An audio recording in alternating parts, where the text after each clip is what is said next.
start us off with an opening statement. Yeah, I think the first thing I want to mention is what a great cause that was a part of this game. I just did my radio interview with Bob Valbano.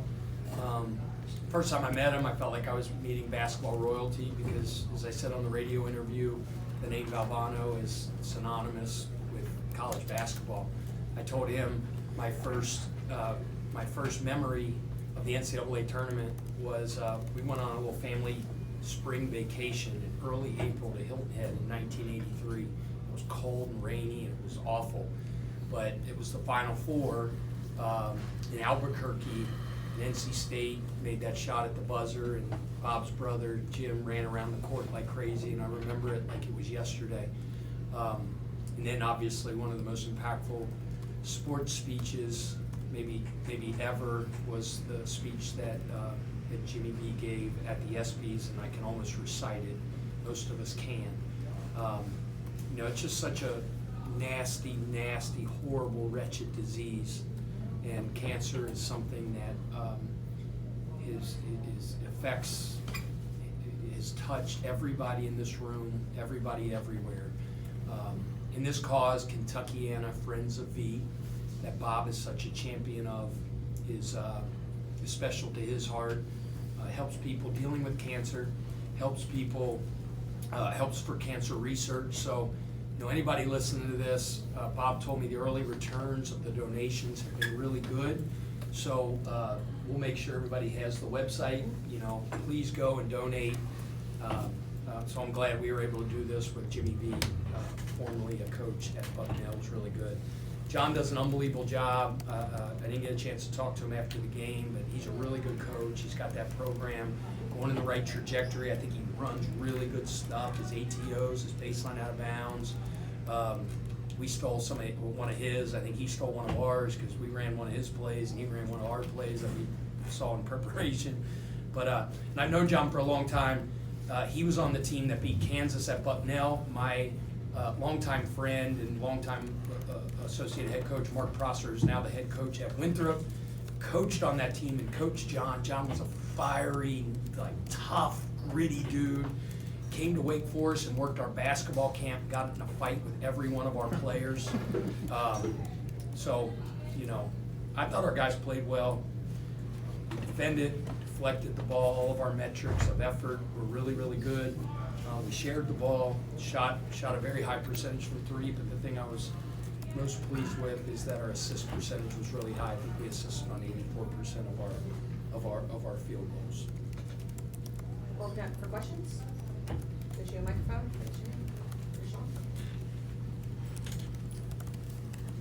Coaches, you just touched on 26 assists on 31 made baskets. It seemed like the team really made it an emphasis to get into the paint, get those paint touches, and those skip passes were just dynamite. Can you just talk about just the emphasis on that? Yeah, early on I didn't think, we called force, like we gauge force in our ability to touch the paint. We have a number that we want to hit. We find out throughout the game where we're at on getting to the paint, touching the paint, and then we look conversely from a defensive standpoint how we can limit their paint touches. And I felt like early on we were going a little bit that way. We really start getting downhill and hitting that paint, collapsing the defense, spraying out, sharing the ball is really when it started going right. Yeah, you spoke about just wanting to get a different looks at a bunch of different things and making sure that guys get their minutes. So I'm just curious, as we head into the regular season now, how may that change just in terms of like your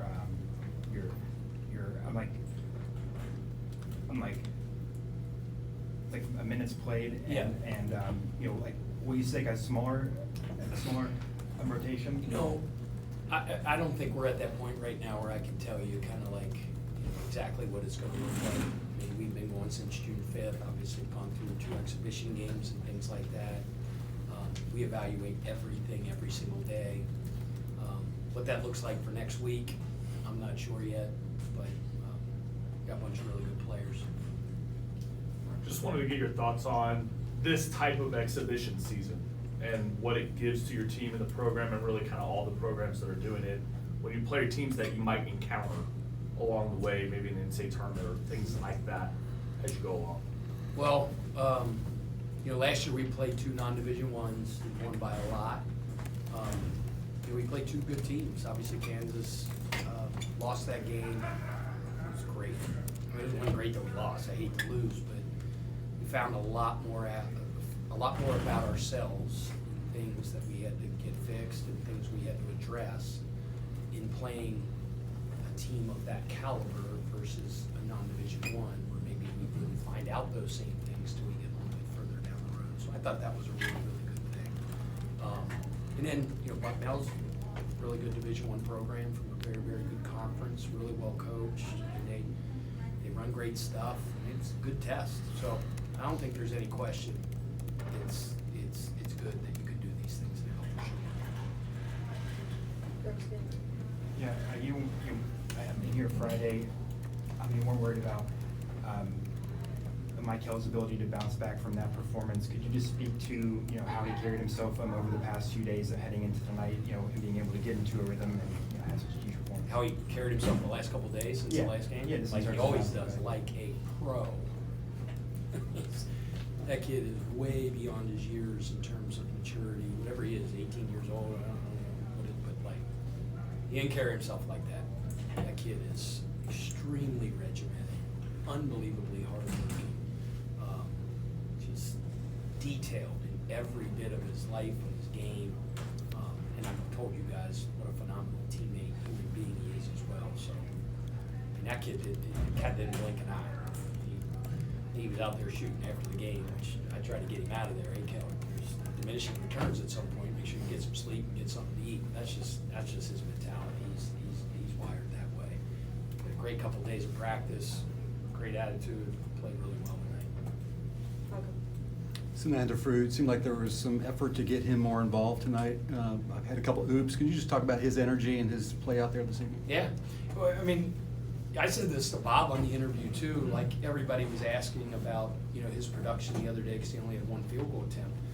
And our kind of efficiency metric or score that we put together for all of our players, and it's how you impact the overall game. It's not just putting the ball in the basket. It's important. Let's be honest. You got to score more points than the other team to win the game.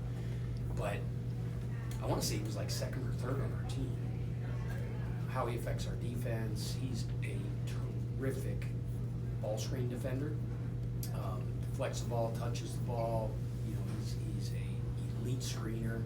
Look at all the threes guys got, the way he's able to free up our guards. So I think it's a little bit misleading to look at his stat line the other night and say he didn't affect the game. I thought he did really well. But yeah, there was a conscious effort to run some stuff for him. We ran a lot to start the game, get him going a little bit. We ran something for him to get a lot late. But he just doesn't complain.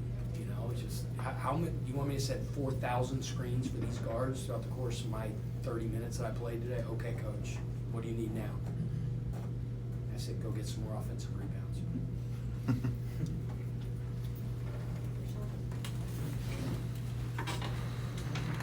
Like those guys. Coach, it seemed like the guys, especially on the help side, were pinching down on the post when the big guys are hedging. On the backside, they were making a big point to kind of get into the paint, discourage those drives. Can you just talk about the defensive Better. adjustments? Yeah, you're on it. You're on it. It doesn't take 5 guards to guard a pick and roll, it takes 7. I'm a big believer, you need 7 guys to guard a pick and roll. And the extra 2 is your voice and your activity. If everybody's playing with unbelievable communication and voice, and your activity is a lot, and those are the 2 extra guys. But people talk about defending the pick and roll. It's not just the 2 guys. That's 2/5. There's 3 other guys, and when that pick and roll occurs, we always say, where do you got to be? And they say there. Being there, not getting spread out, because if you're not there, and then you got to move to help, now they got you in 2-way help, and now they're getting the advantage. The dominoes fall, and now you're in trouble. So that's. I like to think we were on it. I think it was perceptive that you saw that, but it's very, very important. Yeah, Javon took only 4 shots against Kansas on Friday. Took 9 tonight. I'm just curious.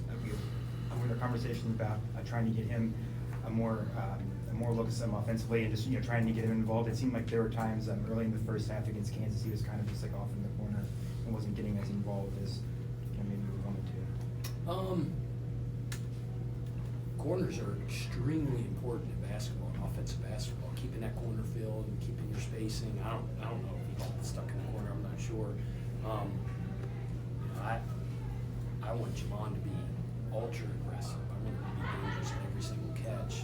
I think he was, when we talked to him after the game, he was trying to get other guys involved and get guys going, but he's a big part of what we do. So I thought he was more aggressive tonight, though, for sure. Anything else for Coach? Oh, yep, sorry.